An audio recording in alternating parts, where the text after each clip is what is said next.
ప్రపంచవ్యాప్తంగా జూన్ 21న అంతర్జాతీయ యోగా దినోత్సవం నిర్వహించబడుతుంది. ఈ నేపథ్యంలో తెలుగుదేశం పార్టీ అధినేత ఏపీ ముఖ్యమంత్రి చంద్రబాబు యోగా దినోత్సవానికి సంబంధించి కీలక వ్యాఖ్యలు చేశారు. జూన్ 21న యోగా దినోత్సవాన్ని పురస్కరించుకొని ఆంధ్రప్రదేశ్ రాష్ట్రంలో చరిత్ర సృష్టించబోతున్నామని సీఎం చంద్రబాబు తెలిపారు.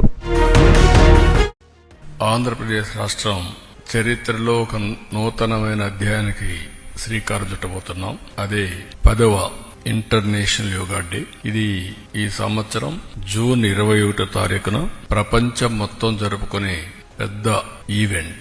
అదే సందర్భంలో భారతదేశం ప్రపంచానికి అందిస్తున్నటువంటి ఒక గిఫ్ట్ గాని లేకపోతే ఒక ప్రత్యేకమైనటువంటి కార్యక్రమం. దీనికి నాంది పలికినటువంటి ఎప్పటి నుంచో మనకు వారసత్వంగా యోగా వస్తుంది. Yoga is a legacy for India. అదే సమయంలో ఎన్నో వారసత్వ సంపదలకి మనం కారణమయ్యాం. అలాంటి మన దగ్గర వచ్చి ప్రపంచం మొత్తం చదువుకున్న రోజులు.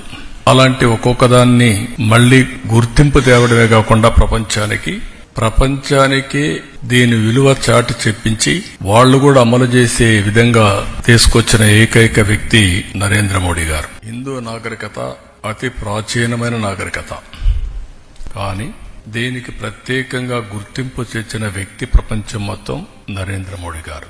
Yoga is a science. రాను రాను ఇవన్నీ కూడా అనేక దాడులతో లేకుంటే వేరే వాళ్ళ పరిపాలనలు ఇవన్నీ కనుమరుగయ్యే పరిస్థితి వచ్చింది.